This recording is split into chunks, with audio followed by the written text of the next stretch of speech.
Bueno, mis queridos estudiantes, una vez más estamos aquí encontrándonos en estas clases virtuales. En esta oportunidad les voy a hablar del pacto de retroventa y vamos a resolver el ejercicio que quedó asignado como tarea para ustedes. Con la misma finalidad, que no es otra que la de afianzar conocimientos. Vamos a hablar entonces de el pacto de retroventa. Vamos a hablar del pacto del mejor comprador. Esto último no entra dentro del ejercicio o dentro del trabajo que ustedes desarrollaron, pero es importante abordarlo.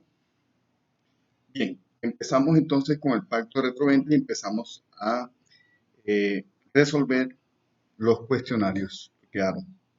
Dice la pregunta: ¿a qué tiene derecho el vendedor y el comprador en el pacto de retroventa? Para resolver este interrogante, ¿a qué tiene derecho el vendedor y el comprador en el pacto de retroventa? Tenemos que abordar el artículo 1941 del Código Civil, que es el que siempre hemos manejado, y vamos a mirar a ver qué nos dice ese artículo 1941. El artículo en cuestión nos habla de lo siguiente. Dice: el vendedor tendrá derecho a que el comprador le restituya la cosa vendida con las accesiones naturales. Observo que muchos colocaron acciones naturales, no es acciones, accesiones, lo que se accede, lo que logra crecer la cosa. Por ejemplo, una accesión natural es si una vaca, que es el objeto del contrato de compra-venta, resulta embarazada, resulta preñada. En ese caso, el accesorio sigue la suerte de lo principal. Es una accesión, es decir, es algo que produce la misma cosa. Entonces, no confundir accesiones con acciones. Repitamos entonces el artículo 1941 del Código Civil. El vendedor tendrá derecho a que el comprador le restituya la cosa vendida con sus accesiones naturales. Tendrá asimismo derecho a ser indemnizado de los deterioros imputables a hecho o culpa del comprador. También tiene derecho a ser indemnizado por los deterioros que sufra la cosa por culpa del comprador. Será obligado al pago de las expensas necesarias, pero no de las invertidas en mejoras útiles o voluptuarias que se hayan hecho sin su consentimiento. De tal manera que esas son, según lo expresado por esta norma, esas serían las obligaciones a que tiene derecho el vendedor y el comprador en el pacto de retroventa. El artículo número 2, disculpe. Bueno, la pregunta número 2 dice: ¿en qué casos el vendedor podrá exigir del comprador el pago de una indemnización? Ya lo dijimos. Cada vez que la cosa sufra daños por culpa del comprador, pues este deberá indemnizar. Así nos lo dice el artículo que acabamos de leer. Y decíamos, cite un ejemplo. El ejemplo que les propongo es el siguiente. Juan vende con pacto de retroventa a Luis un computador de mesa en la suma de 1.000.000 de pesos. Pasado el tiempo estipulado, Juan paga el 1.000.000 de pesos a Luis, quien procede a restituir el computador de mesa, solo que por su descuido extravió el mouse, el teclado y los parlantes. Luis está en la obligación de indemnizar a Juan por la pérdida de estos elementos. Pues claro, eso ocurrió teniéndolo Juan en su poder y por culpa de él. De tal manera que, perdón, Luis incurre en culpa y no realiza el cuidado ni la diligencia necesaria para conservar los elementos, y estos elementos, o sea, el mouse, el teclado, se extraviaron y él tiene la obligación, Luis, de indemnizar a Juan por la pérdida de estos elementos, pues es un hecho que se le imputa a él. Es por culpa de él que esos elementos se extraviaron. De tal manera que esa es la respuesta a la pregunta número 2 y ahí está el ejemplo que hemos propuesto. En la pregunta 3, el tiempo de caducidad de la acción resolutoria se toma a partir de la fecha de la celebración del contrato o de la fecha en que se da el incumplimiento del mismo. La respuesta es en la fecha de celebración del contrato, no en la fecha del incumplimiento. Así nos lo dice el artículo 1943 del Código Civil que procedo a leer. El tiempo en que se podrá intentar la acción de retroventa no podrá pasar de 4 años contado desde la fecha del contrato. Pero en todo caso tendrá derecho el comprador a que se le dé noticia anticipada que no bajará de 6 meses para los bienes raíces, ni de 15 días para las cosas muebles, si la cosa fuere fructífera y no diera frutos, sino de tiempo en tiempo, y a consecuencia de trabajos e inversiones preparatorias, no podrá exigirse la restitución demandada sino después de la próxima percepción de frutos. Bueno, aquí lo que nos interesa es lo que nos dice el inciso primero. El tiempo que se podrá intentar la acción de retroventa no podrá pasar de 4 años contado desde la fecha del contrato. Creo que está supremamente clara la norma. Pregunta número 4. ¿Qué implicaciones jurídicas se derivan del hecho de que el pacto de retroventa sea un derecho personalísimo? La respuesta la encontramos en el artículo 1942 del Código Civil. Dice, el derecho que nace del pacto de retroventa no puede cederse. ¿Y por qué no puede cederse? Porque es un derecho personalísimo. No es un derecho patrimonial, como piensan algunos autores. Es un derecho personal, intuito persone, en razón de la persona. Luego, no puede cederse a terceros. No puede cederse, tiene que ser mediante no puede cederse mediante acto entre vivos. De tal manera que es muy claro, no puede transferirse a terceras personas. No puede cederse porque es un derecho, el pacto de retroventa es un derecho personalísimo. El pacto de retroventa puede transferirse por causa de muerte, nos dice el mismo artículo 1942, dice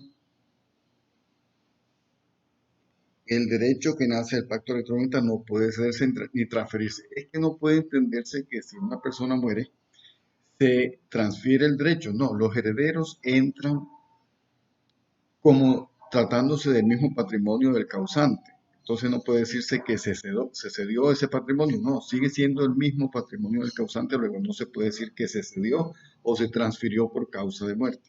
Esa es la respuesta a esa pregunta.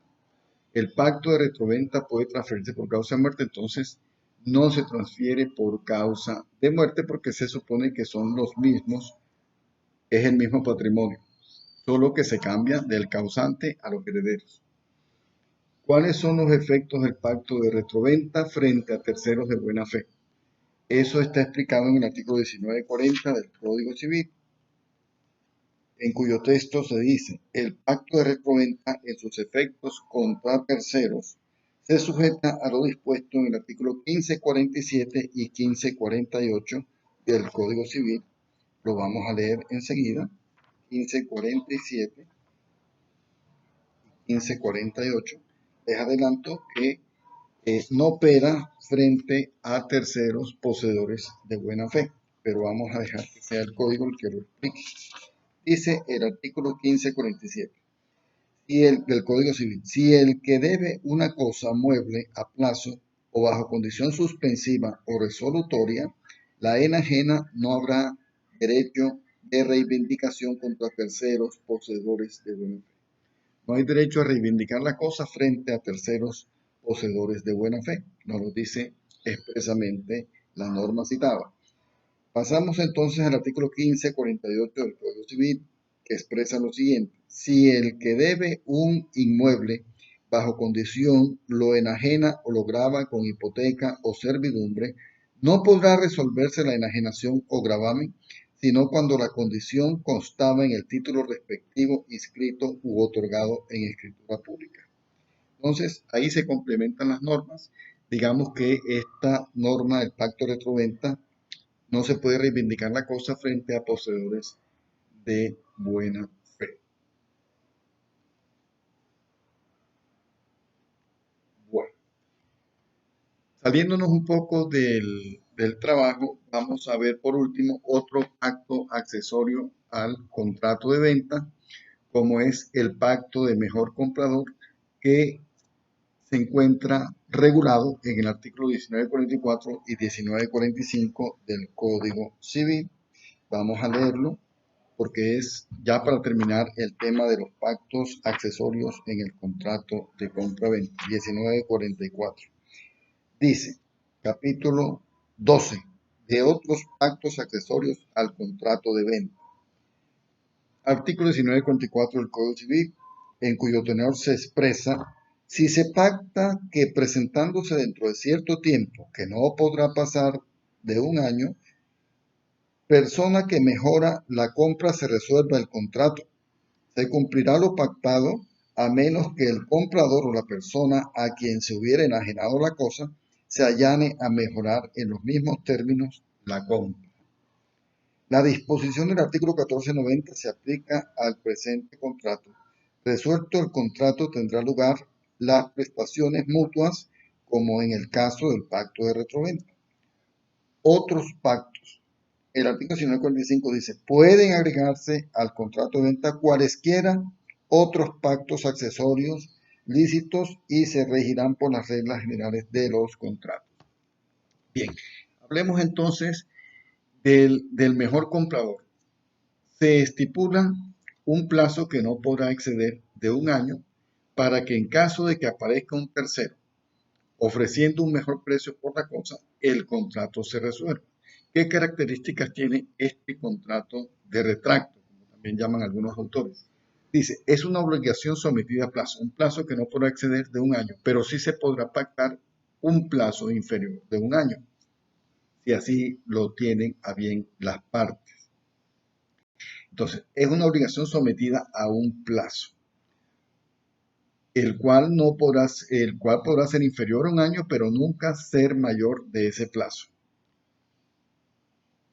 Segundo, el comprador debe ser preferido ante el tercero. Es decir, si surge un tercero que mejora el precio de la cosa, de todas maneras el comprador tiene la opción de preferencia frente a ese tercero de tratar de mejorar el precio. Ya, si no lo hace, pues el contrato se resuelve y se le vende la cosa al tercero. Pero el comprador tendrá la posibilidad de igualar esa oferta, y si lo hace, pues el contrato subsiste, ya no tendría que resolverse. Así lo dice. No se puede ejercer esta acción frente a poseedores de buena fe. Sigue cumpliéndose entonces la norma que acabamos de ver del artículo 1547 y 1548 del Código Civil, que protege a los terceros poseedores de buena fe. Es decir, no cabe acción de retroventa frente a estas personas. El comprador debe ser preferido ante el tercero, debe dársele la opción de igualar el precio ofrecido por el tercero a fin de que el contrato no se resuelva. Si esto no se logra, pues el contrato se resuelve y se le dará la opción al tercero. Creo que está suficientemente resuelto el cuestionario. Espero que los conceptos que aquí se esbozan hayan quedado con suficiente claridad, y si no es así, por favor, háganmelo saber a través del chat.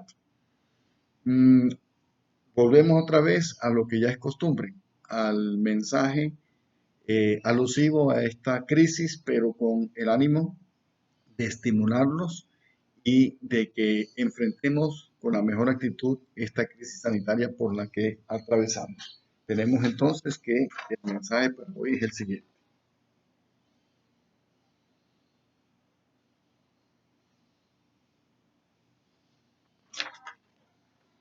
Muchas gracias. Que el Señor los bendiga.